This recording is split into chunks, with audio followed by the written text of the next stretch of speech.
Bueno, para dar inicio a esta actividad de año académico en el marco del conflicto de Rusia y Ucrania, este conversatorio que organizó la Escuela de Traducción e Interpretación en Inglés los invita a todos a conocer el importante rol de los profesionales de la traducción y la interpretación en contextos de conflictos bélicos, entre ellos cómo se lleva a cabo la labor, cuáles son los riesgos involucrados, las competencias específicas que deben contar los profesionales que se desempeñan en este tipo de ámbito.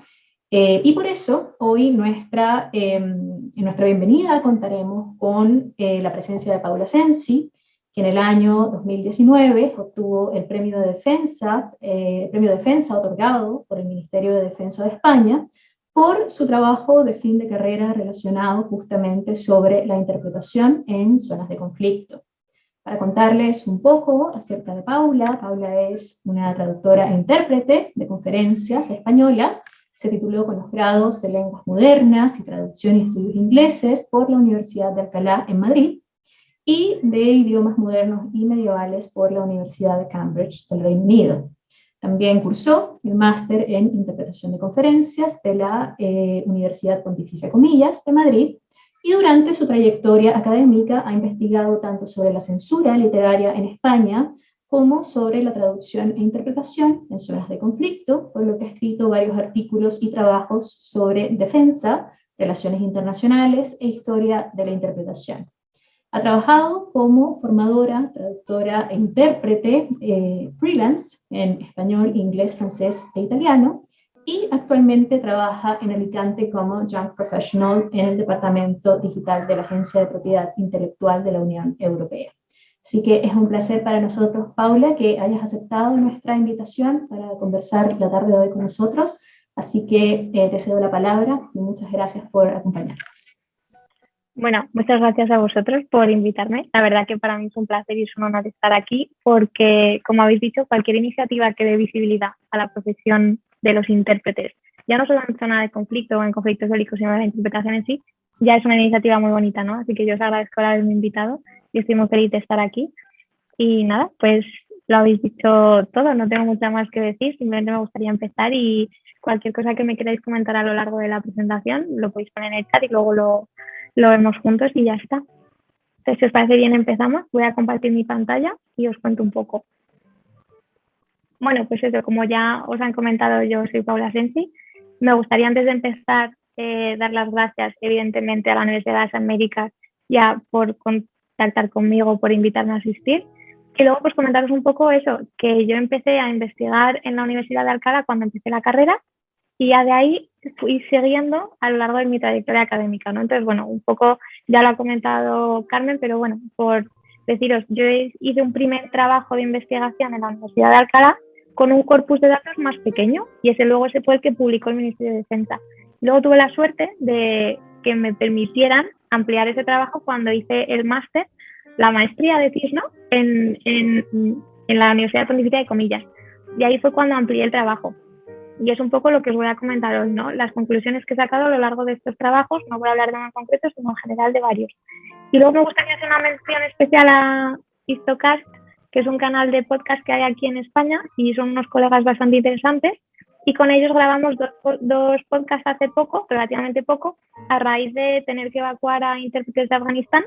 Entonces, si os interesa, los podéis encontrar y la verdad es que son entretenidos. Y nada, basta ya de hablar de mí, pasamos a lo importante. Vale, ¿de qué vamos a hablar hoy? Hoy os voy a hablar un poco de las voces, ¿vale?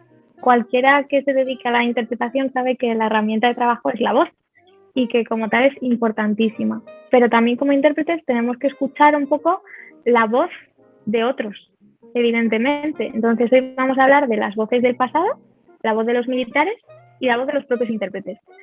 Y con esas voces lo que hacemos es tener un poco un concepto global de lo que es la interpretación en zona de conflicto, en conflictos bélicos.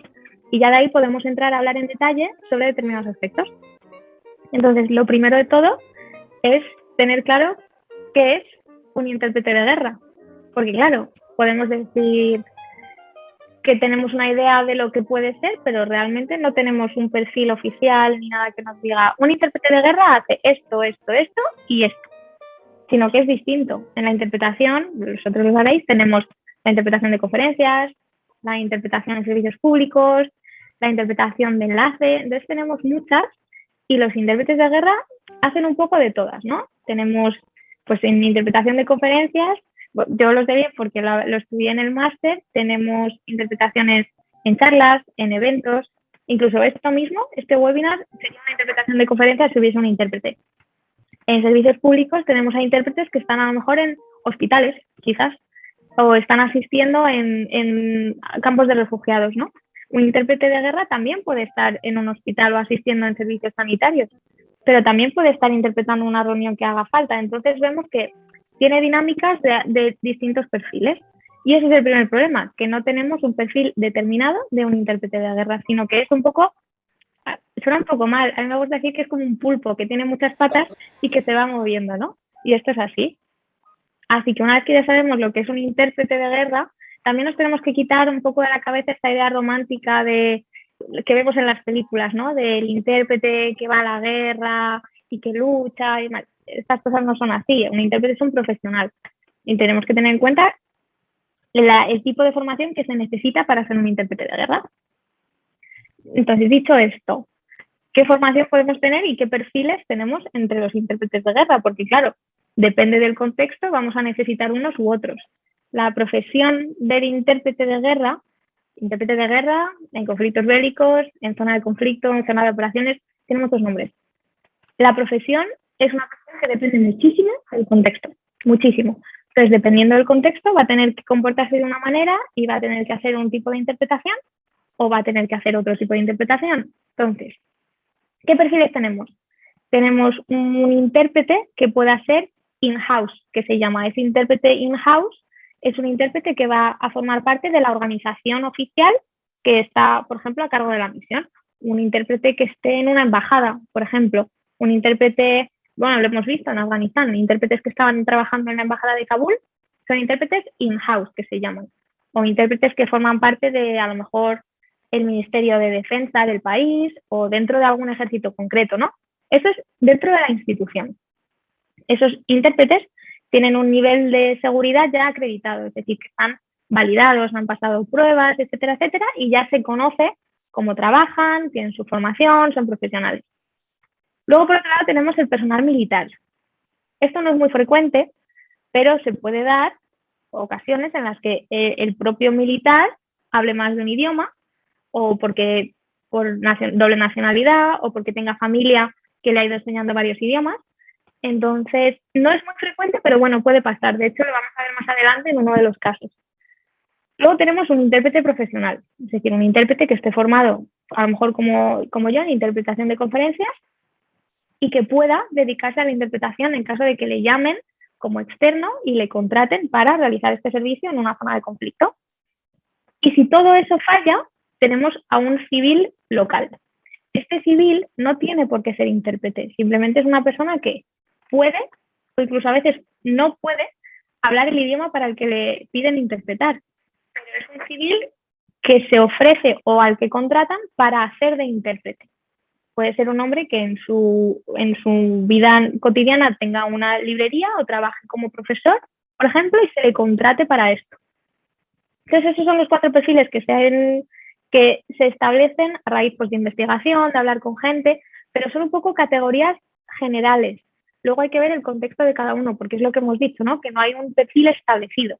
No se dice, hay un intérprete que es así y tiene estos requisitos. No, está todo como muy en el aire, es más general. Pero bueno, de estas generalidades podemos sacar estos resúmenes, por decirlo así, ¿no? Estas cajitas.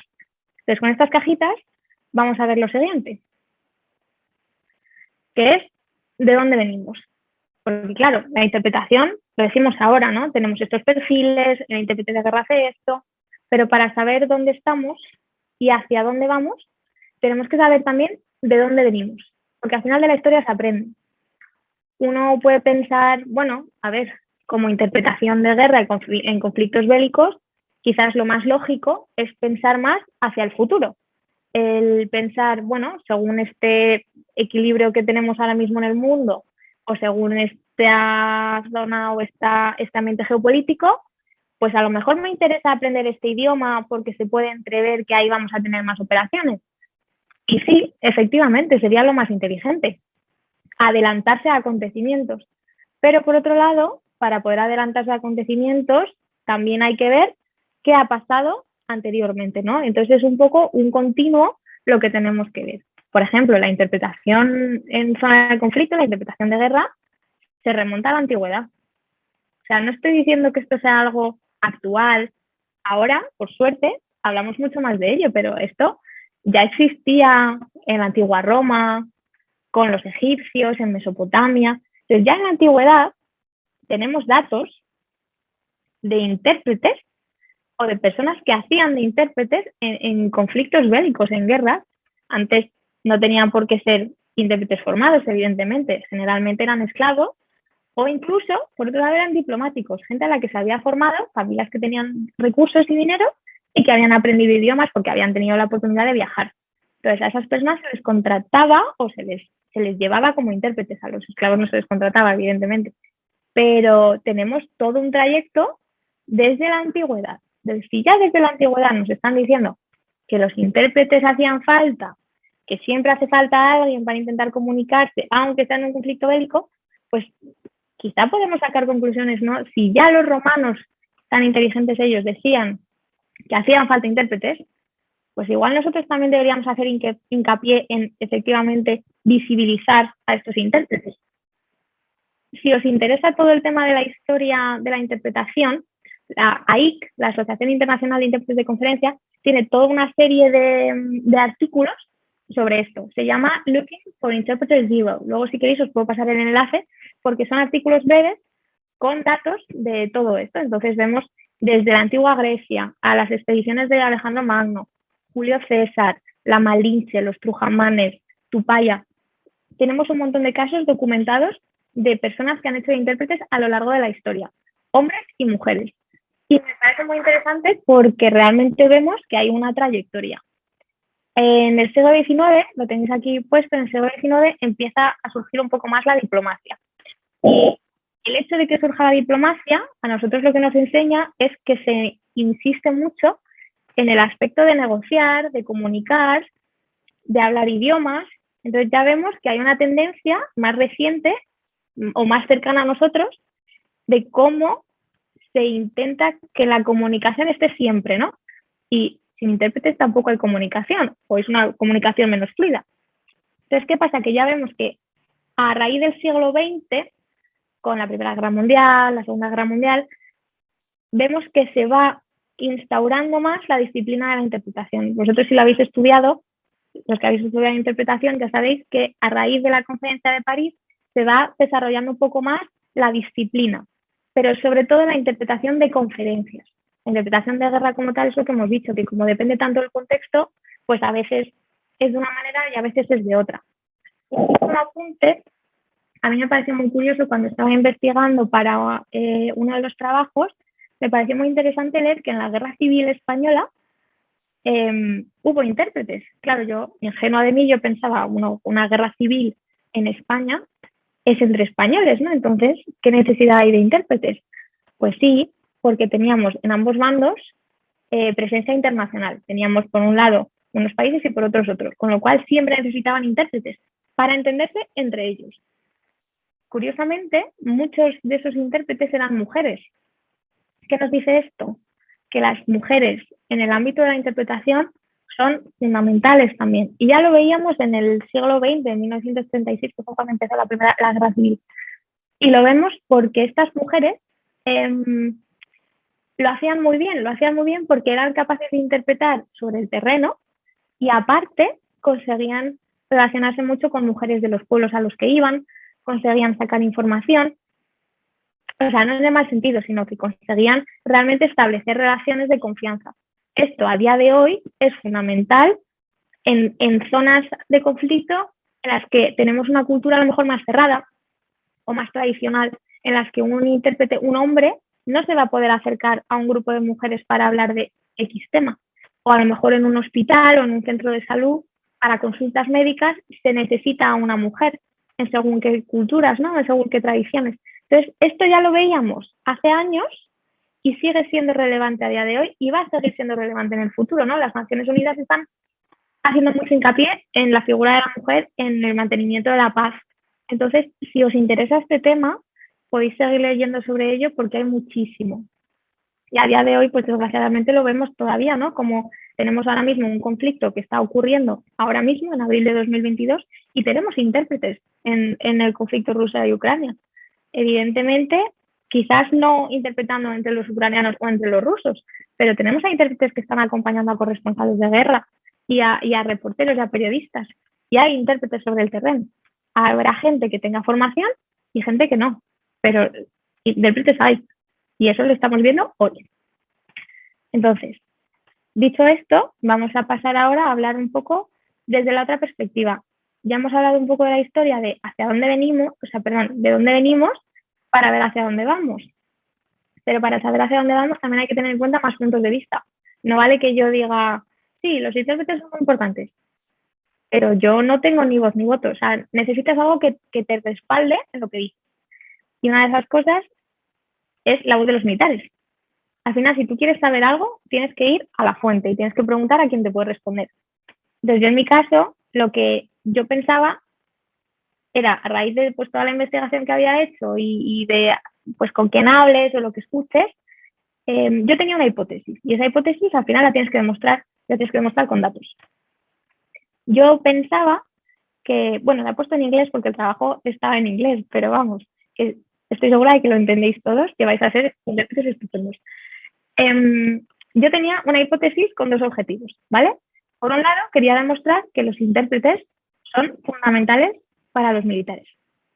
Y digo bien fundamentales, de aquí la clave está en los matices, pues lo sabréis muy bien, ¿no? Que os dedicáis a los idiomas, que los matices son importantísimos. No he dicho que los intérpretes sean necesarios, no he dicho que sean útiles, estoy diciendo que son fundamentales, indispensables. Y eso es lo que hay que demostrar. Y luego, por otro lado, lo que digo es que the military values the trustworthiness of the interpreter over the communication skill. ¿Qué quiere decir esto? Que, por un lado, tenemos que demostrar que los intérpretes son fundamentales y, por otro, hay que demostrar que para los militares es más importante poder fiarse del intérprete antes que de cómo hable el intérprete, ¿vale? No estamos diciendo que las communication skills o el idioma no sean importantes, estamos diciendo que lo que prima es poder fiarse del intérprete, la relación de confianza que tú tengas con él. Y esto es lo que hay que demostrar. Entonces, tenemos dos objetivos. ¿Cómo se demuestran estos dos objetivos? Bueno, por un lado, vamos con el primero, que es demostrar que los intérpretes son fundamentales. Ahí tenemos una metodología deductiva, es decir, que vamos de más general a más específico. Y yo lo que hice fue una encuesta a personal militar. Al final hice 24, 25 preguntas que las creé con un Google Forms, un documento, bueno, pues un cuestionario online de Google, y gracias a lo bueno que tiene la tecnología es que se envía y puedes obtener respuestas muy rápido. También hay que decir que si no tienes acceso a lo mejor al ejército como tal o no tienes una vía sencilla de contacto con alguien que se dedique a la vida militar, puede ser más difícil encontrar estos datos. Yo vengo de familia militar, hija, sobrina, prima de militares y tengo amigos militares también. Entonces, tengo la suerte de haber podido crear esta encuesta, haberla enviado y haber recibido respuestas bastante rápido. Entonces, eso por un lado, ¿vale? Teniendo en cuenta que al final vamos a tener un corpus de datos bastante grande y que lo que hay que hacer es ir extrayendo conclusiones. Pero eso ahora lo vemos. Ahora, el segundo objetivo, ¿cómo demostramos que es más importante fiarse del intérprete que la destreza lingüística del intérprete? Por un lado, podemos seguir teniendo la encuesta a los militares, también vas a aprovechar la oportunidad y les vas a preguntar a ellos. Y por otro lado, vamos a hacer entrevistas a traductores e intérpretes. Y esto es un enfoque contrario, esto es inductivo, es decir, vas de algo muy concreto, una pregunta muy concreta, entrevistas muy concretas y de ahí vas a sacar conclusiones generales. Es decir, lo global que es, ¿no? Entonces, teniendo esto, pues tienes una metodología doble, pero al final es un enfoque bastante completo porque cubres un poco todos los terrenos. ¿Qué nos dijeron estos militares? Bueno, pues para empezar, claro, el marco teórico, se me había olvidado. Cuando se hace un trabajo así, es fundamental tener algo con lo que comparar estas respuestas. Entonces, yo tenía este marco teórico que lo desarrolló, bueno, entre otros, mi directora del máster, con Ana María Roca también. Entonces, desde aquí les mando un saludo porque me facilitaron mucho el trabajo, evidentemente. El modelo que tú sigas de marco teórico no puede cambiar. No vale, bueno, pues esto, ahora voy a poner esto, ahora voy a poner lo otro. Entonces es muy importante elegir muy bien nuestro marco teórico y aferrarnos a eso. Entonces vamos a ir comparando siempre con estas categorías, ¿no? Este marco teórico, ¿qué hace? Ver la mediación como un espectro, es decir, de más a menos. Hemos dicho que los intérpretes de guerra dependen del contexto y que a veces van a tener que hacer unas cosas y otras veces van a tener que hacer otras. Vamos a ver cómo va variando esa interpretación en función del contexto, ¿vale? Entonces, las preguntas que se hacían iban en base a esto. Pero bueno, no voy a entrar en detalle, pero si alguna tiene más preguntas específicas sobre esto, las podéis hacer al final y yo os lo estoy encantada. Ahora bien, ¿quiénes respondieron? ¿Cuántos respondieron? ¿Y qué nos dijeron? Vale, yo recibí 192 respuestas en el último trabajo.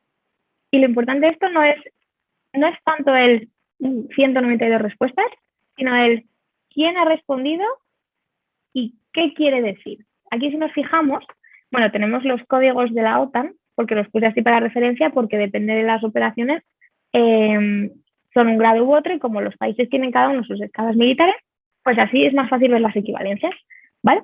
Entonces, a mí, por ejemplo, en el trabajo respondieron 23 comandantes, 35 coroneles, 39 teniente coroneles, que son perfiles de militares, hombres y mujeres que llevan muchos años en el ejército.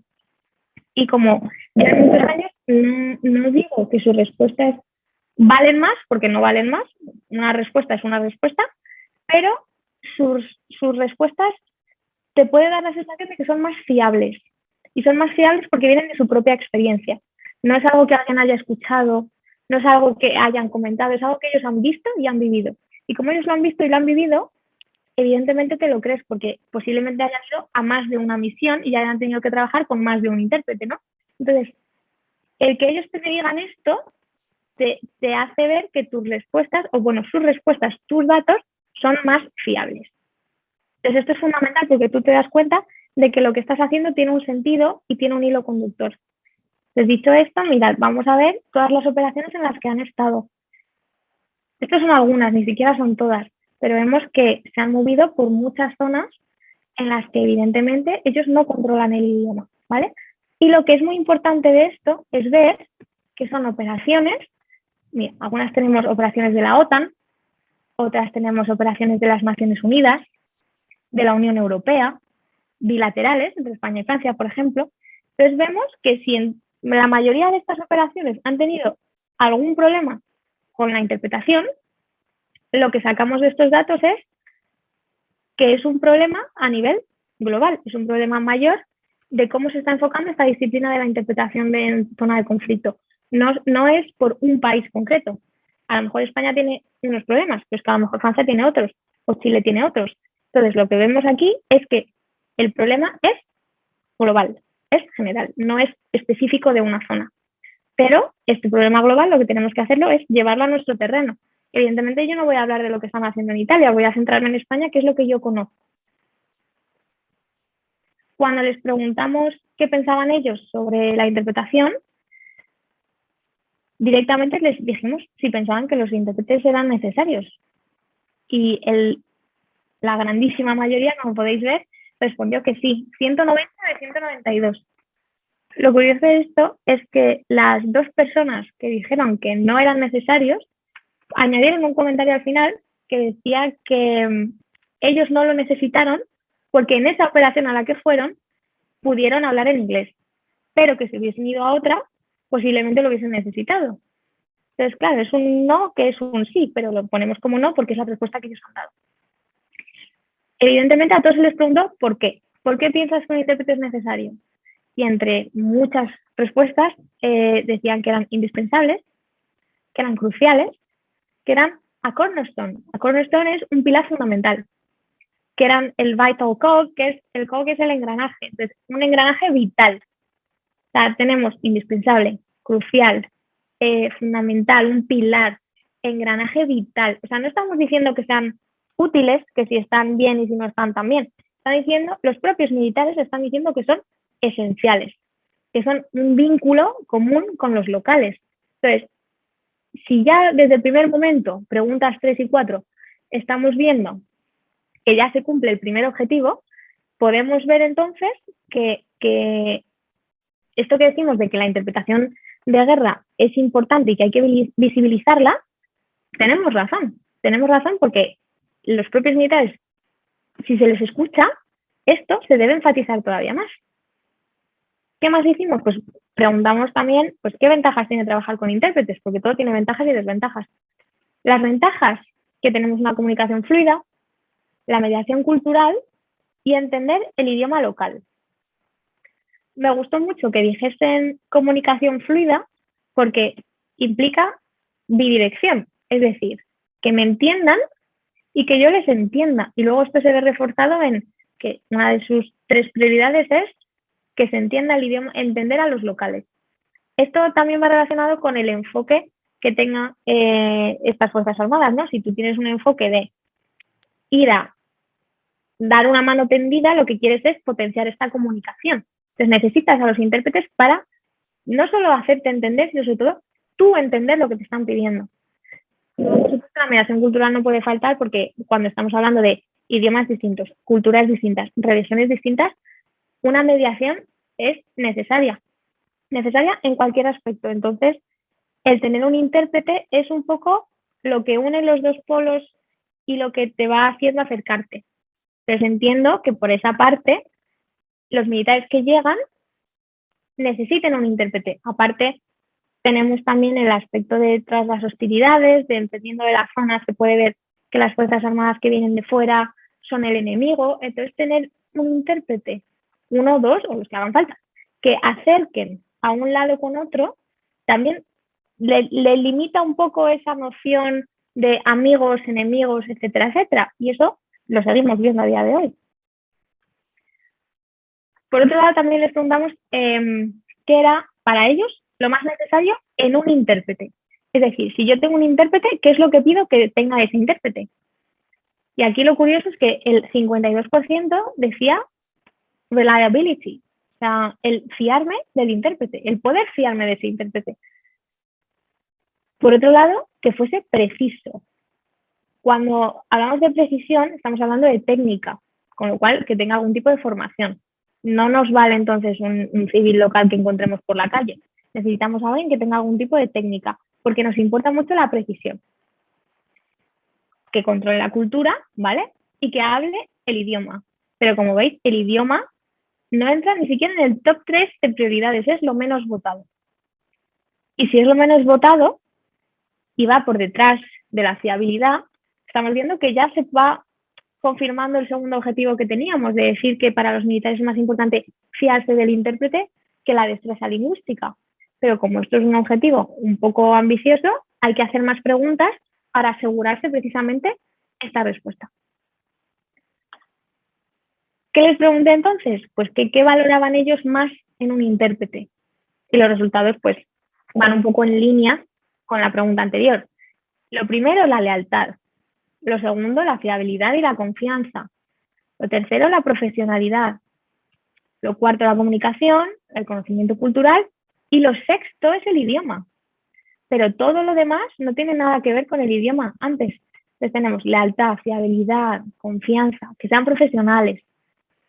Entonces ya vemos que esto se va confirmando con lo que ya habíamos dicho en la hipótesis, con lo cual, si realmente importa tanto el fiarse de un intérprete que sea preciso y sea profesional, ¿qué está pasando para que tengan que recurrir a civiles locales? ¿En qué está fallando esta cadena? ¿Está fallando a la hora de encontrar a los intérpretes? ¿Está fallando a la hora de formar a los intérpretes? ¿Está fallando a la hora de contratarlos, de pagar a los intérpretes? Entonces vemos que hay muchos aspectos que hay que tener en cuenta, pero de lo que no dudamos es de que lo que prima es la confianza en el intérprete por encima del idioma. Y eso ha quedado demostrado. Pero aún así, se les preguntó también, bueno, se les hizo un caso práctico, una pregunta muy fácil, A o B. Por un lado, ¿prefieres trabajar con un intérprete profesional que no conozca mucho el idioma, pero un intérprete del que te fías? O opción B, prefieres trabajar con un local que no sea intérprete, que sea civil, que conozca tanto idioma como cultura, pero del que no sabes absolutamente nada. Y la mayoría, el 91%, dijo que la opción A. O sea, prefiero un intérprete profesional que yo me lleve del país que sea, que esté acreditado, del que me pueda fiar, aunque no controle el idioma. Con lo cual ya queda muy claro que prima antes la confianza, la profesionalidad en el intérprete que cualquier otro aspecto. Dicho esto, ¿de dónde eran los intérpretes con los que han trabajado? Porque claro, pueden haber tenido experiencias muy buenas con intérpretes profesionales y por eso quieren seguir teniendo intérpretes profesionales. Pues aquí los resultados son un poco variados. Por un lado vemos que realmente la minoría era solo de España. Digo España porque es el país de las Fuerzas Armadas, pero aquí estamos hablando del país del que viene el ejército en concreto, ¿no? Entonces, si solo el 18% venía de España, el 34% lo habían encontrado on-site, es decir, allí locales, y luego cuando vemos el 48% puede ser que hayan tenido, dependiendo de las operaciones en las que hayan estado, se han estado más de una, a veces de España y a veces locales. ¿Vale? Importante ver la siguiente gráfica, el ver que sí que notaban diferencias entre un perfil y otro. Es decir, había diferencias a la hora de fiarse del intérprete, había diferencias a la hora de ver la profesionalidad del intérprete y, por supuesto, perdón, que se me ha ido. Lo que vemos también con esto ahora es que los perfiles que eran locales tenían diferencias a la hora de poder fiarse de ellos y lo profesionales que eran. Entonces, si lo que estamos diciendo es que por ser local nos fiamos menos y son menos profesionales, quizás lo ideal no es tener que recurrir a locales. Si lo que nos están viendo los militares es precisamente lo contrario, ¿no? ¿Qué pasa? Que cuando había diferencias a la hora de ser profesionales, generalmente eran los locales los que se sobrepasaban. Entonces les preguntamos cómo y cuándo se habían sobrepasado. Y nos dijeron que los intérpretes que no eran profesionales tenían interferencias personales, se metían en las conversaciones, daban su opinión sí que te la hubiesen pedido y la daban en un contexto en el que no había que darla, tomaban iniciativas que no tenían que tomar, no eran neutrales y añadían u omitían información.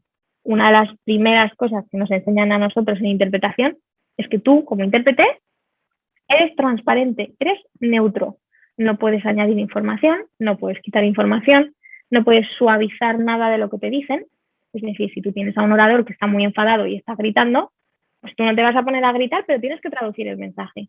Si hay insultos, tú tienes que decir esos insultos. No puedes omitir ninguna información porque tú piensas que, se está pasando. Y en este caso pasa lo mismo, que si yo tengo algo que quiero suavizar, yo no puedo suavizarlo si soy un intérprete profesional, pero entiendo que para a lo mejor una persona local que está hablando con su gente, sí pueda intentar decir esto, dilo así, esto tal. Entonces meterse en conversaciones que no debe puede perjudicar una operación. O tú en un interrogatorio no puedes dar tu opinión o no puedes tomar partido, ni de uno ni de otro. Entonces el problema de esto es el no tener a gente profesional entrenada precisamente en esto, que sabe que tiene que ser neutral, a ti te puede perjudicar. Y entiendo que por esa parte pidan gente profesional para evitar este tipo de problemas, porque esto puede generar un problema mayor y a veces se ha tenido que prescindir del intérprete por cómo estaba gestionando de mal estas situaciones, ¿no? Y estos son todos ejemplos que han dado los intérpretes que han respondido a la encuesta. Ahora bien, si todo lo que necesitamos es formación de estos intérpretes, ¿cómo, dónde, de dónde la sacamos? ¿Han tenido formación? ¿No han tenido formación? Entonces se les preguntó 3 cosas. 1, si a los militares les habían formado para trabajar con intérpretes, cosa que la mayoría dijo que no. Y esto es muy importante porque evidentemente a los intérpretes nos entrenan.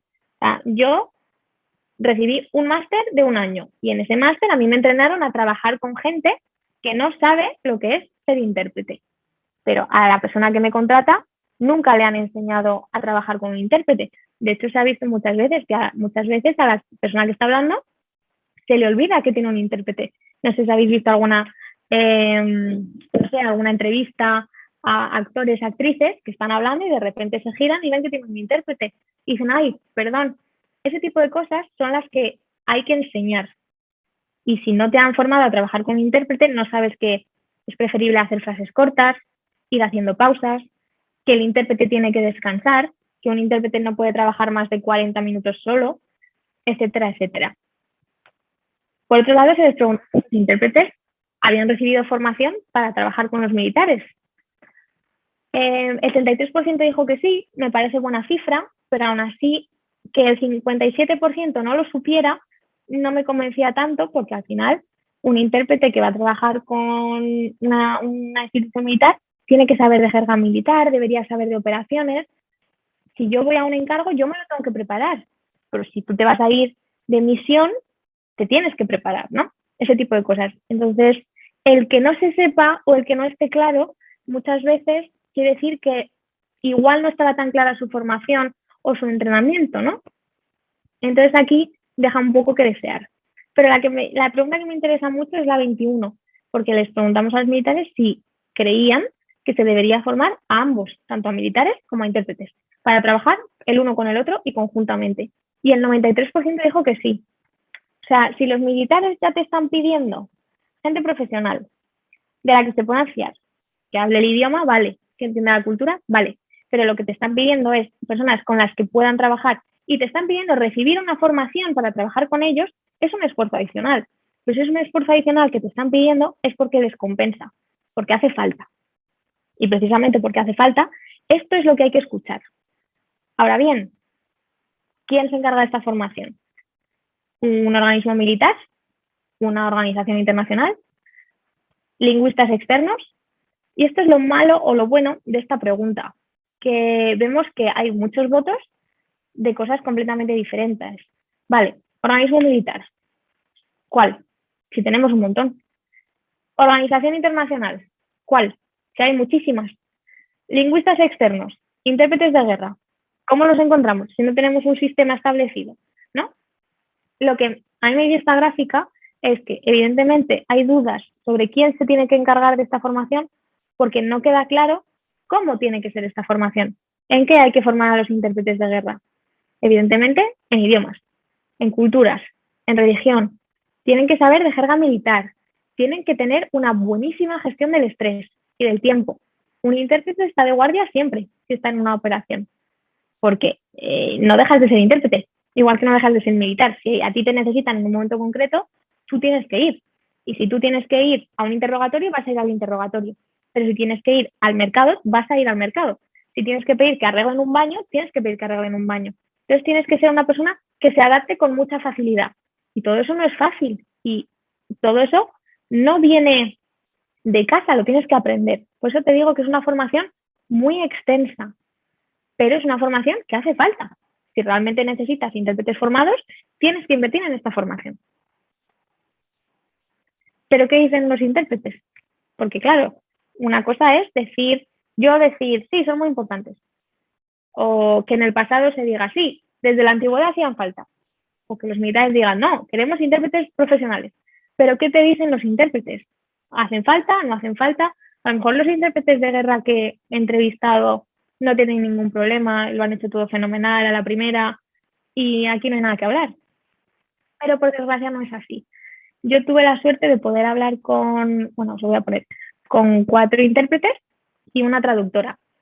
Hablé con estos 4 hombres que habían hecho de intérpretes, pero no todos tenían formación en interpretación. De hecho, si recordáis los 4 perfiles del principio, cada uno corresponde a un perfil distinto. Said trabajaba y trabaja todavía in-house dentro de la Guardia Civil. La Guardia Civil es una institución dentro de las fuerzas y cuerpos de seguridad del Estado de España. Y él estuvo trabajando en una misión de la OTAN. Matondo trabajaba aquí en España, como transportista, pero él en su país era profesor. Y le contrataron como profesor aquí en España para enseñar sango, que es el idioma que se habla en República Centroafricana. Pero al final él mismo se ofreció a ir de intérprete porque el sango es un idioma muy difícil que en 1, 2 o 3 meses no da tiempo a enseñar.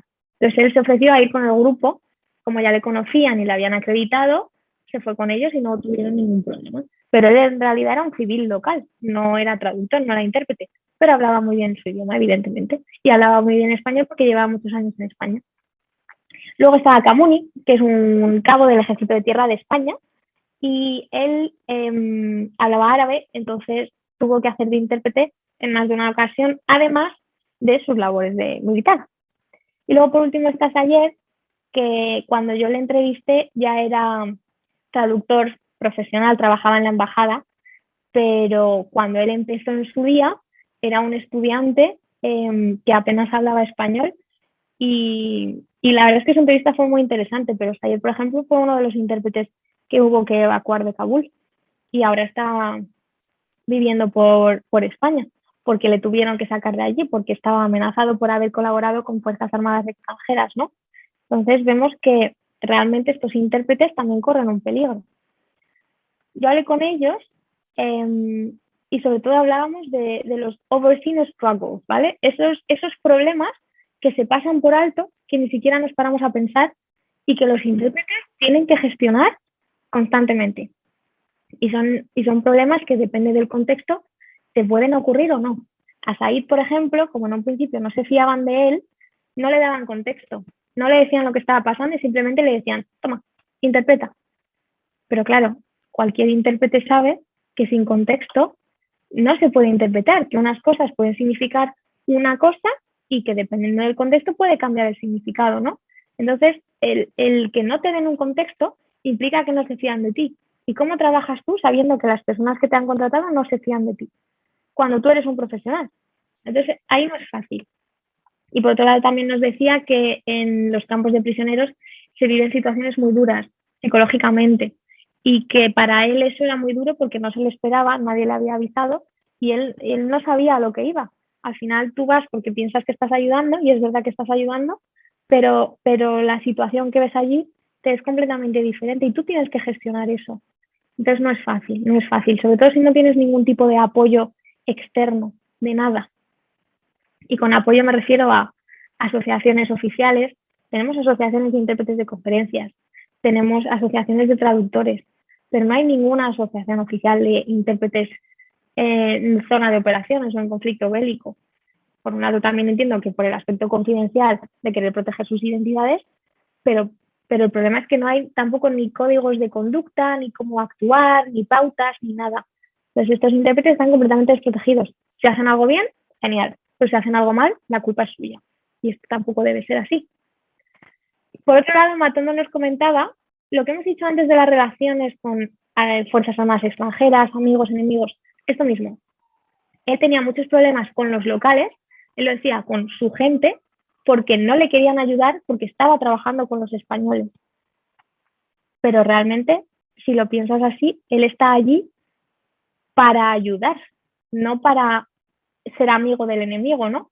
Entonces es lo que le costaba. Al principio era muy difícil, luego cuando ya se acostumbran a su presencia y ven que no está pasando nada malo, sino que al contrario están intentando ayudar, cambia un poco la perspectiva. Pero a día de hoy, a los intérpretes en algunos países se les tiene que proteger, van cubiertos, van tapados para que no se les reconozca, porque se les amenaza a ellos, a sus familias, y muchas veces por eso también a lo mejor tienen que dar información si son locales, si son civiles.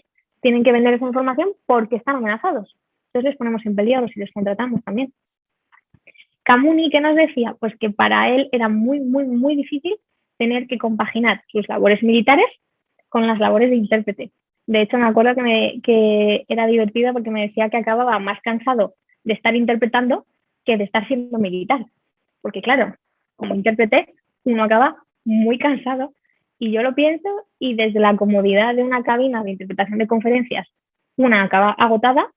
¿Cómo tiene que ser sobre el terreno si tienes el estrés añadido de que no sabes qué va a pasar, tienes un contexto que no conoces, estás en un país distinto, una cultura distinta y tienes gente que depende de ti. Entonces, toda esa presión hay que saber gestionarla y eso no es fácil tampoco si no tienes esa formación. Y por último, ayer lo que nos decía es que él en un principio no hablaba castellano, nada, no tenía ni idea y la habían contratado para interpretar a los militares españoles. Y claro, que llegó allí y pues es que no sabía decir prácticamente nada. Estaba estudiando español, pero era su primer año. Entonces, claro, no es lo mismo llevar un año que llevar pues 15. Cuando yo hablé con él, él me lo decía, de que él en su día dijo que sí porque no sabía lo que era, pero que era una locura. Cuando ya empezó a trabajar en la embajada, evidentemente ya era profesional, había estudiado, se había formado en esto, tenía conocimiento de jerga militar y demás, y seguía trabajando con Fuerzas Armadas Españolas, pero desde una perspectiva completamente distinta, ¿no? Entonces, esto nos hace ver que, pues eso, que los intérpretes son personas que dependen mucho del contexto y que también sufren, que tienen todas cosas que gestionar y que uno lo tenga no significa que otro no, que hay mucho más allá de lo que podemos comentar nosotros de ser profesional o ser civil o ser local, ¿no? Que hay muchos más factores que se deben tener en cuenta, sobre todo si nos planteamos el poder tener un tipo de formación oficial. Todo esto es importante. Y ahora ya para terminar me gustaría concluir con algunos aspectos que se sacaron de ese trabajo. Bueno, el primero, que la hipótesis realmente se cumple. Necesitamos intérpretes, porque son fundamentales, y preferiblemente que sean intérpretes profesionales que vengan, bueno, yo he puesto de España porque es mi ámbito de trabajo, pero del país del que vengan las Fuerzas Armadas. Necesitas un intérprete que sea acreditado, que tenga esa acreditación de seguridad de que te puedes fiar de él y que va a mirar de una manera objetiva a esta misión o a esta operación, que no les vas a poner en peligro por contratarles y que luego se van a volver contigo, que no se van a quedar desprotegidos. El problema de contratar a intérpretes locales o a civiles locales que hagan intérpretes es que cuando las Fuerzas Armadas se van, ellos se quedan allí en el país, se quedan desprotegidos, que es lo que pasó en Afganistán. Si no tienes algo que preserve sus derechos o si no les da asilo político por haber colaborado contigo, ellos se quedan en su país habiendo colaborado con Fuerzas Armadas extranjeras y ellos ya son catalogados como el enemigo. No en todos los países, evidentemente, pero ya ha habido casos reales de matar al mensajero, ¿no? Que se dice de, has colaborado con el enemigo, tú eres el enemigo. Y eso no es así, pero se puede ver así. ¿Qué pasa? Que tampoco podemos prescindir de los locales. Cuando llegamos a un país extranjero, nosotros somos los forasteros, por decirlo así, no conocemos el lugar, no conocemos el sitio. Es importante tener a un local. De hecho, ayer, este compañero, ayer, el que no hablaba castellano en un principio, en su entrevista me comentó que él evitó una emboscada talibán al resto de militares porque no se fió de cómo le habló o lo que le dijo el hombre con el que hablaron por el camino por el que iban. Y como no se fió, él habló con su superior y le dijo, mire, esto no, por aquí no, pero usted decide. Porque claro, él no puede tomar partido en la toma de decisiones, él comunica lo que piensa. ¿Qué pasa? Que como había una relación de confianza con él, se evitó esa emboscada porque le hicieron caso y se fueron por otro camino. Si no le hubiesen hecho caso porque no se hubiesen fiado de él, pues ocurrió una desgracia. Y esto es a lo que me refiero con que prima la confianza. De los locales no podemos prescindir, pero se puede contratar a un fixer, que se llama. El fixer es esa persona que te va a ir a recoger al aeropuerto, que te va a llevar, que te va a acompañar. Y eso es un trabajo que no necesita una formación de interpretación. Entonces, eso puede ser una alternativa, tener a un profesional acreditado que venga contigo y aparte contratas a un fixer. Y así cubres tanto el ámbito local como el ámbito profesional de la interpretación. Y esta es una de las citas que se incluyen en el trabajo, que dice que los intérpretes deben estar visibles en la interacción, pero ser invisibles en el contenido. O sea, a mí me vas a ver, porque yo soy la intérprete, pero a mí mis ideas no las vas a escuchar. Yo soy neutra, yo soy un canal de A a B. Entonces, yo en la interacción estoy, pero en el contenido soy invisible. Y esto es lo que se pide, para no perjudicar en nada el contenido de la operación. Y luego, en cuanto a los intérpretes, ¿Qué conclusiones sacamos? Primero, que se necesitan más mujeres, lo que hemos comentado antes, que te abren muchas puertas en según qué poblaciones y son fundamentales. Que los intérpretes también sufren, evidentemente, tienen una carga física, cognitiva y psicológica muy grande. Y como también sufren, necesitan un respaldo. Y ese respaldo viene primero por pautas y códigos éticos y segundo por una formación de calidad. A mí no se me ocurriría meterme a interpretar en un hospital sin haber estudiado interpretación. No me cabe en la cabeza. Entonces, ¿por qué estamos haciendo que gente que no se dedica a la interpretación tenga que interpretar? Ese es el problema, porque también les estamos exponiendo a ellos a un peligro. Y ahí estamos exponiéndoles a un peligro mayor si encima no garantizamos sus derechos. Y uno de esos derechos es el derecho a contexto, trabajar dignamente, que no te amenacen y, por supuesto, que no peligre tu vida. Entonces, todo esto es lo que tenemos que tener en cuenta a la hora de analizar lo que es la perspectiva de la profesión de la interpretación de guerra, ¿no? Que hay mucho más que la imagen que tenemos en la cabeza del intérprete que está en Kabul. No, hay mucho más. Hay perfiles, hay profesionales y hay mucha carga de trabajo. Y es una profesión muy bonita, Y una de las cosas que nos decían uno de los generales que rellenó la encuesta, y con esto termino, es que los intérpretes son nuestros oídos, nos dan voz, y al ayudarnos a interpretar la realidad que vemos, son nuestros ojos. Con lo cual, si realmente vemos que estos intérpretes son oídos, voz y ojos, son esenciales y son parte de una operación. Entonces, estos intérpretes no pueden ser lo último que planifiquemos en una lista de prioridades, sino que deberían estar lo primero. Y con esto termino. Muchísimas gracias por escucharme y si tenéis cualquier pregunta, pues encantada de responderos.